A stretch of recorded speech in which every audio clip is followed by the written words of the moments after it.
The red lights flashed across the control room of the big space station called Nexus 7.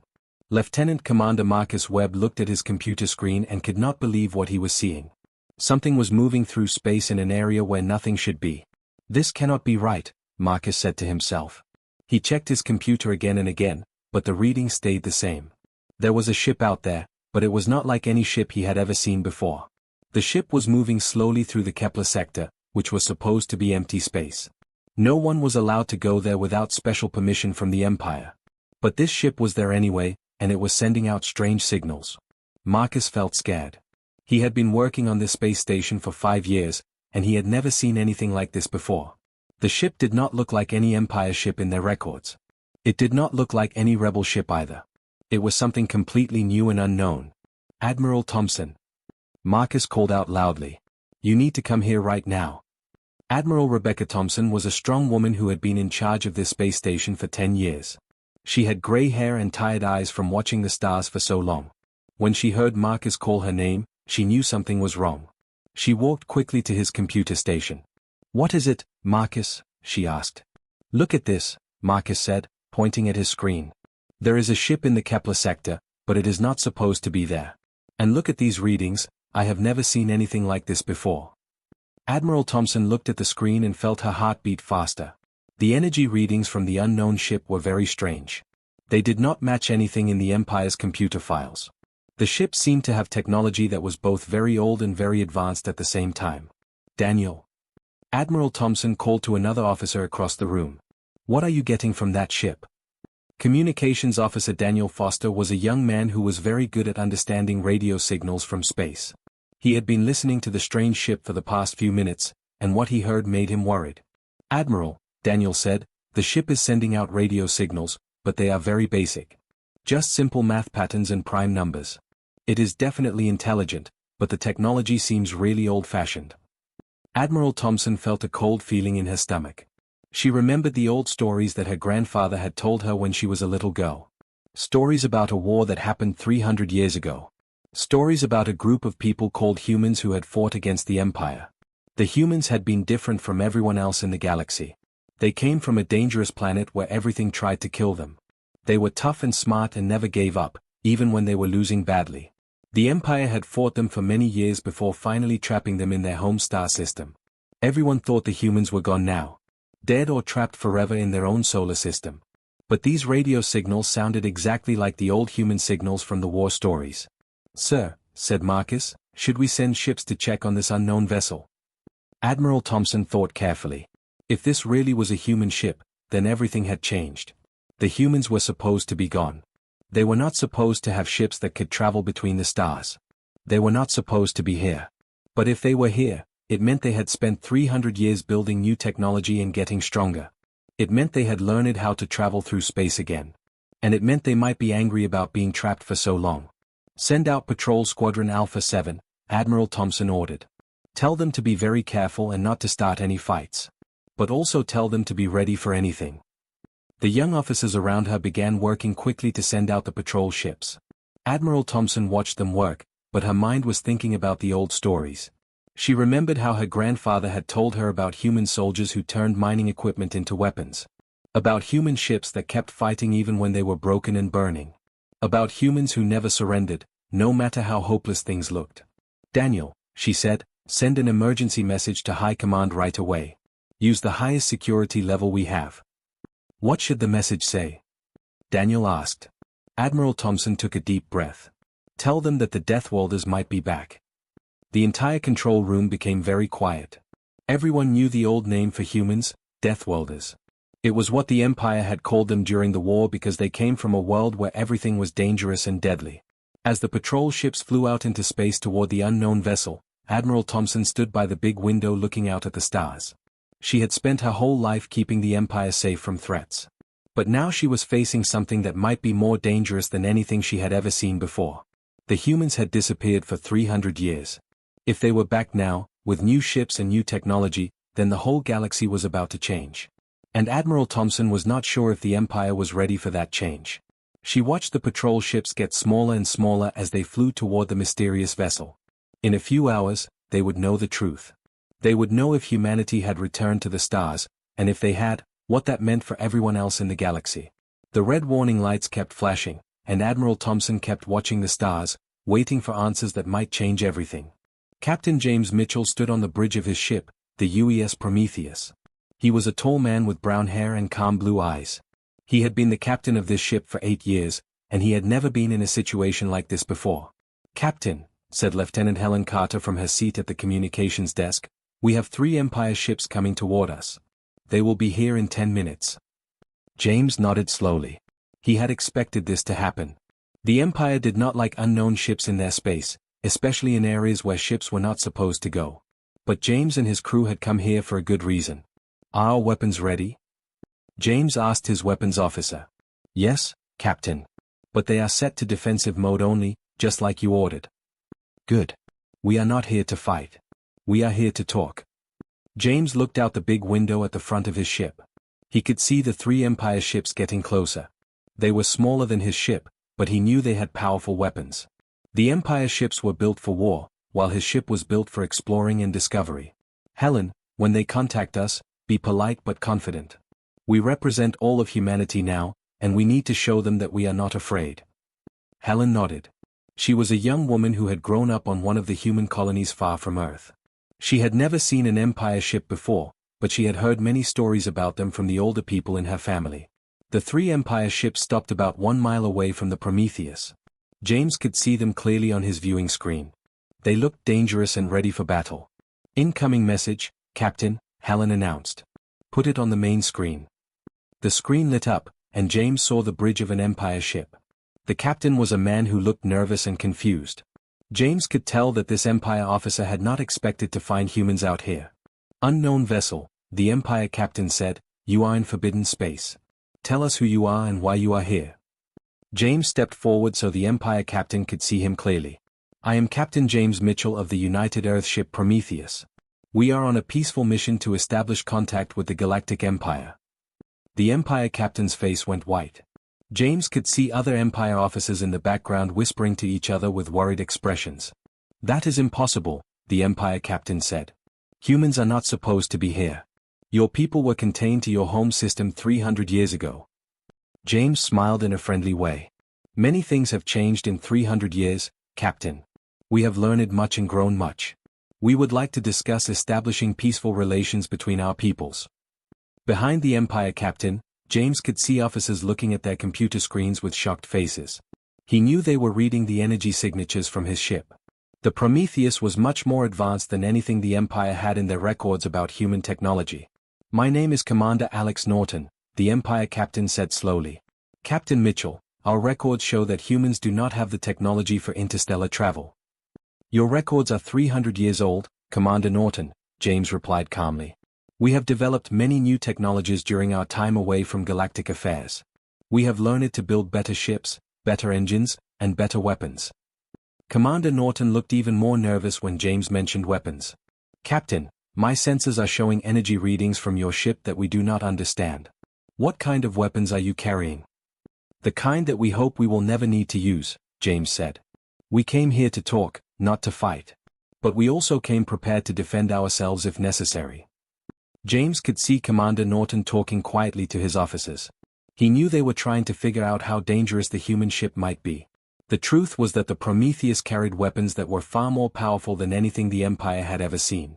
"Commander Norton," James continued, "I am sending you coordinates for a meeting location. We would like to arrange a formal meeting between our governments." "Captain Mitchell," Norton said carefully, "how many ships do you have?" James smiled again. "Enough, Commander. We learned from our previous encounters with the Empire. We will not be caught unprepared again." As James said this, Helen pressed a button on her control panel. Suddenly, Commander Norton's sensors began detecting dozens of new energy signatures throughout the area. Human ships began appearing on his screens, ships that had been hidden and watching the entire time. Commander Norton's face went from white to pale green. "Captain Mitchell, you said this was a peaceful mission." "It is," James replied firmly. "But peace must be backed by strength. We have spent 300 years learning that lesson. We want to be friends with the Empire, but we will not be victims again." On Norton's bridge, officers were counting the human ships and reporting their findings in whispered, frightened voices. The human fleet was larger and more advanced than anything they had expected. We have established 17 colonies in different star systems, James explained. We have built a confederation based on cooperation and mutual defense. We are no longer the desperate refugees your ancestors fought long ago. Commander Norton was clearly trying to decide what to do. His 3 ships were now surrounded by a human fleet that outnumbered them 10-1. Captain Mitchell, Norton said finally, I need to contact my superiors. Of course, James agreed. We will wait. But Commander, please understand, we are not asking for permission to exist. We are offering to establish formal relations between equals. As the communication ended, James turned to his crew. They had taken the first step in announcing humanity's return to galactic civilization. Now they would see if the Empire was wise enough to accept the new reality. The next few hours would determine whether this encounter would lead to peace or war. The war room at Imperial High Command was full of people working very fast. General Patricia Hayes stood in front of a huge computer screen that showed pictures and numbers about the human ships. She had been studying the information for 6 hours, and what she found scared her more and more. The human ship uses an engine we have never seen before, said Chief Analyst Robert Clark. He was a smart man who had studied alien technology for 20 years, but he could not understand what the humans were doing. They seemed to control gravity itself. Their ship can move in ways that should be impossible. General Hayes looked at the energy readings on the screen. The human weapons were completely different from anything in their files. What about their guns? That is the most worrying part, Robert answered. We think they are taking energy directly from stars and using it as weapons. If that is true, then one human ship could destroy an entire planet. The door to the war room opened, and Emperor William Ashford walked in. He was an old man with gray hair and tired eyes, but everyone could see he was still very smart and dangerous. When he entered the room, all the officers stopped talking and stood up straight. How many human ships are there? The Emperor asked. He did not waste time with greetings. Intelligence Director Laura Bennett stepped forward. She was a woman who had spent her life collecting secrets for the Empire. Your Majesty, we do not know exactly. But we have found signs of human activity in at least 7 different areas of space. They have been busy during the 300 years since we last saw them. What kind of activity? The Emperor asked. Mining operations, construction projects, and what looks like permanent settlements, Laura explained. We think they have built colonies on many different planets. They are not just exploring, they are living out there. General Richard Stone was an old soldier who had fought in many wars for the Empire. He looked at the pictures of human ships and felt worried. Your Majesty, the question is whether they came here to start a war or to talk. What do you think, General? The Emperor asked. I think they are much more dangerous now than they were 300 years ago, General Stone replied. Back then, they were desperate and had simple weapons. Now they have had time to think, plan, and build. And they clearly have technology we do not understand. Robert Clark pointed to more information on the screen. The most frightening thing is how they travel between stars. We still do not know how they do it. Our scientists think they might be using some kind of space folding technology. Space folding? The Emperor asked. Yes, Your Majesty. Instead of flying through space like we do, they might be making space smaller so they can jump from one place to another instantly. If this is true, they could appear anywhere in the galaxy without warning. Laura Bennett added more bad news. Our spy satellites in deep space have been sending strange reports for months. We thought they were just computer errors, but now we think the humans have been watching us for a long time. Watching us? General Hayes asked. Yes. They have been studying our patrol routes, our military bases, and our trade ships. They know exactly how strong we are and where our weaknesses are located.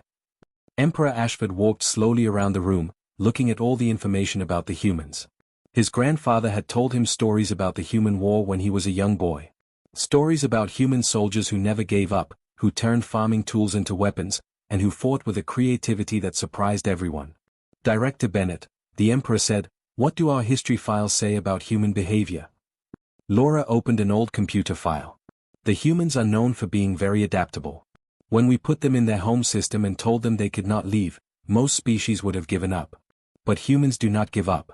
They learn, they grow, and they find new ways to solve problems. And now they have had 300 years to solve the problem of how to get out of their cage, General Stone said grimly. Robert Clark showed more pictures on the screen. Look at this, Your Majesty. These are pictures of human ships from 300 years ago, and these are pictures of their ships now. The difference is incredible. Their old ships were simple and rough. Their new ships look smooth and powerful. How powerful? The Emperor asked. We think one human ship might be as strong as 10 of our best warships, Robert replied. The room became very quiet. Everyone was thinking about what this meant.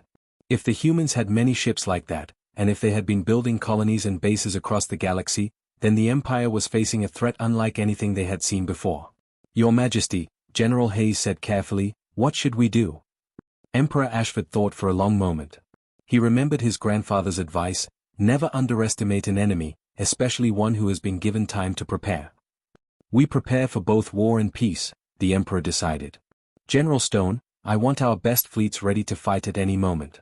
But I also want our best diplomats ready to talk. And if they want war? General Hayes asked. Then we fight, the Emperor replied. But we must remember that these are not the same humans our ancestors fought. They have grown stronger, smarter, and more dangerous. We made the mistake of underestimating them once before. We will not make that mistake again. Laura Bennett looked at the star maps showing human activity. Your Majesty, there is something else. If the humans have really built colonies in 7 sectors, then they are not just visitors. They are here to stay. The Emperor nodded slowly. The balance of power in the galaxy had just changed completely, and no one knew what would happen next. Captain James Mitchell appeared on the bridge of the Empire command ship in a bright flash of light. The transport beam faded away, leaving him standing calmly with 2 other humans beside him. Admiral Thompson and her officers watched nervously as the 3 humans looked around the Empire ship. Admiral Thompson had seen pictures of humans in old history books, but seeing real ones was different. They looked strong and confident, not like the desperate refugees from the old war stories. Captain Mitchell was tall with kind eyes, but she could tell he was also very dangerous. Admiral Thompson, Captain Mitchell said with a polite smile. Thank you for agreeing to meet with us. Captain Mitchell, Admiral Thompson replied carefully. She was trying to stay calm, but her hands were shaking slightly. Welcome aboard the Endeavour. Our computers are showing some strange readings in this area. Are you expecting more ships? Captain Mitchell looked at her with the same calm smile. Admiral, humanity learned important lessons from our last meeting with the Empire 300 years ago. We now believe in what we call peaceful strength when we talk with other governments. As soon as he said those words, the Empire ship's alarm system started making noise. Officer after officer began reporting new contacts appearing on their sensors. Dozens of huge energy signatures were showing up all around them. Admiral, shouted Lieutenant Daniel Foster from his station. We have multiple contacts appearing throughout the sector. One by one, massive human ships began to appear where empty space had been moments before. They had been invisible, hiding using technology the Empire did not understand. Now they showed themselves, and the Empire officers could see that each human ship was larger and more powerful than their own vessels. Admiral Thompson felt her heart sink as she watched her tactical display fill up with red markers showing human ships. She counted 30, then 40, then 50 ships surrounding her small fleet. Her 3 ships were completely outnumbered.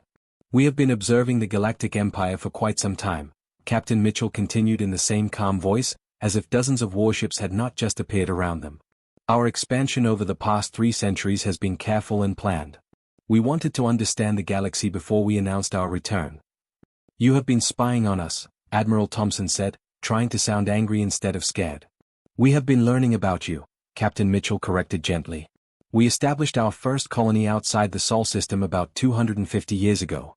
Since then, we have built settlements on planets in 17 different star systems. Admiral Thompson's communications officer whispered urgently in her ear.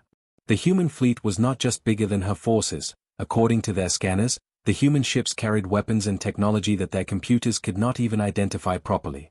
We developed new sciences, new engines, new ways of traveling between the stars, Captain Mitchell explained. We built a confederation of human worlds based on cooperation and mutual help, not conquest and control. But you came here ready for war, Admiral Thompson pointed out, gesturing toward the massive fleet surrounding them. We came prepared for any possibility, Captain Mitchell said firmly.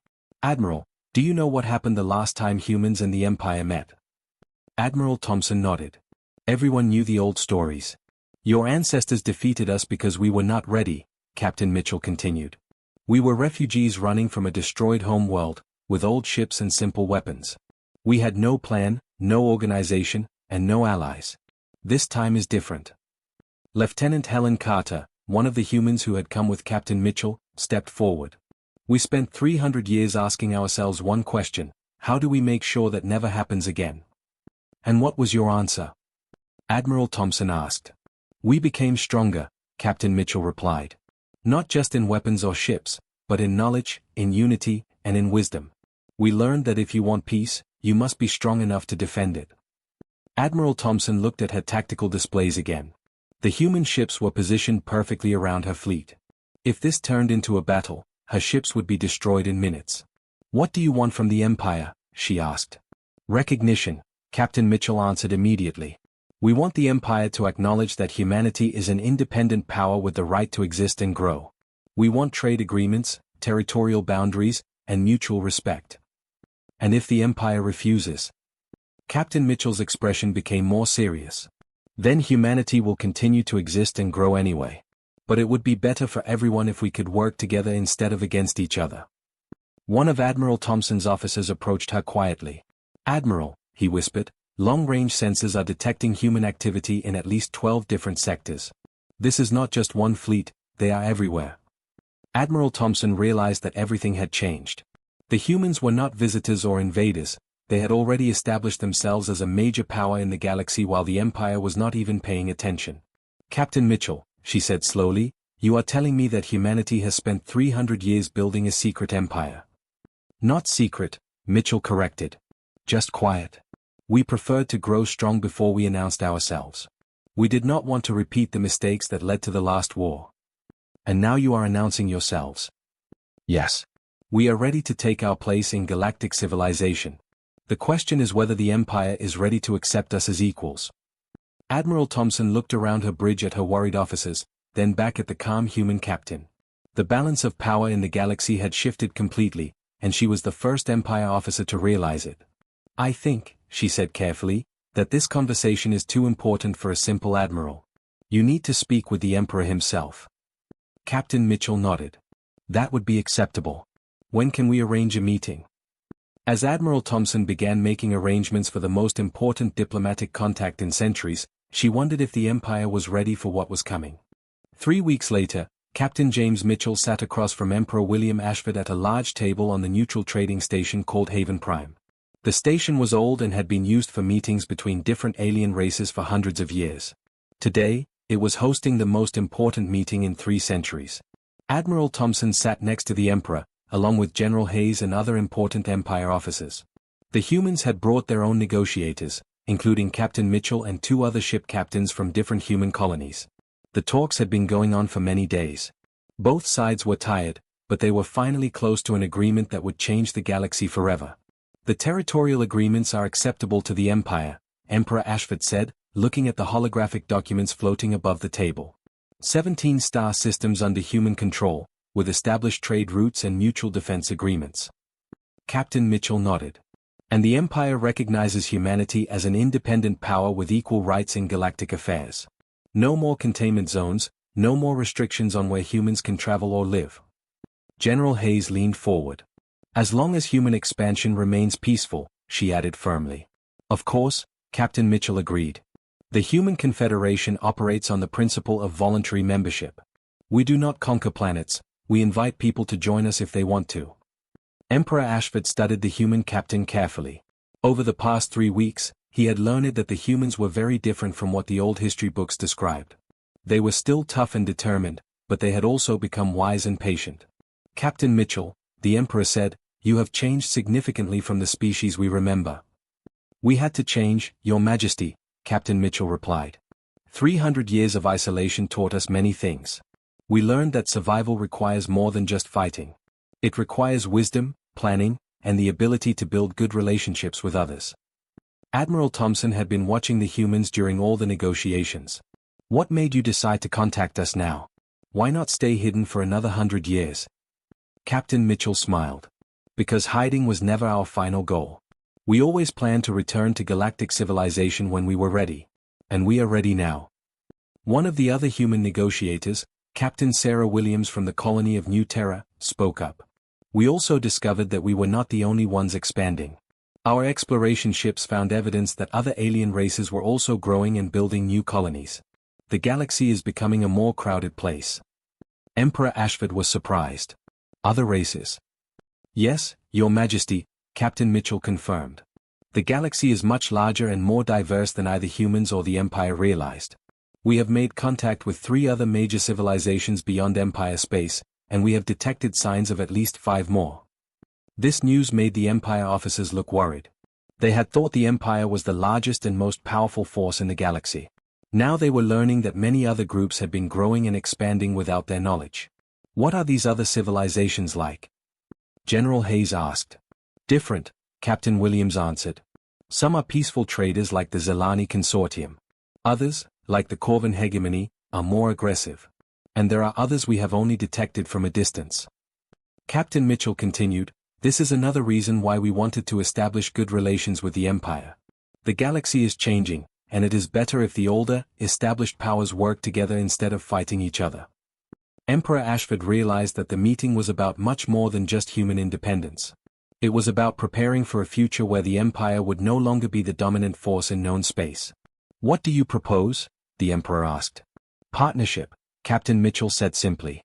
Human colonies are rich in rare minerals that Empire worlds need. Empire worlds have manufacturing capabilities that human colonies want. We can trade, share information, and help defend each other if necessary. Admiral Thompson looked at the star charts showing human territory. And if one of these other civilizations becomes hostile? Then we face them together, Captain Mitchell replied. Humans and the Empire have fought each other before. We know how strong we both are. It would be better to use that strength to protect our peoples instead of destroying each other. The negotiations continued for several more hours, working out details about trade agreements, territorial boundaries, and military cooperation. Finally, all the documents were completed and ready for signing. Emperor Ashford stood up and extended his hand to Captain Mitchell. Captain, I believe we have an agreement. Captain Mitchell stood and shook the Emperor's hand. Yes, Your Majesty. I think this is the beginning of a new era. As the formal signing ceremony concluded, Captain Mitchell received an urgent message on his personal communicator. He read it quickly, then looked up at the Empire officials with an expression that was both excited and concerned. Your Majesty, he said, I have just received a report from one of our exploration fleets. They have made contact with a civilization calling itself the Dominion, located about 50 light-years beyond our furthest colony. Are they friendly? Admiral Thompson asked. We do not know yet, Captain Mitchell replied. But they have ships that are even larger than ours, and they seem very interested in learning about both humans and the Empire. Emperor Ashford and Captain Mitchell looked at each other with understanding. Their new partnership was about to face its first test. As Captain Mitchell prepared to return to his ship, he realized that announcing humanity's return to galactic civilization had been just the first step. The galaxy was full of unknowns, and both humans and the Empire would need each other to face whatever challenges were coming. The age of Empire dominance was ending, but the age of cooperation was just beginning. And somewhere in the vast darkness of space, other civilizations were watching and waiting to see what would happen next.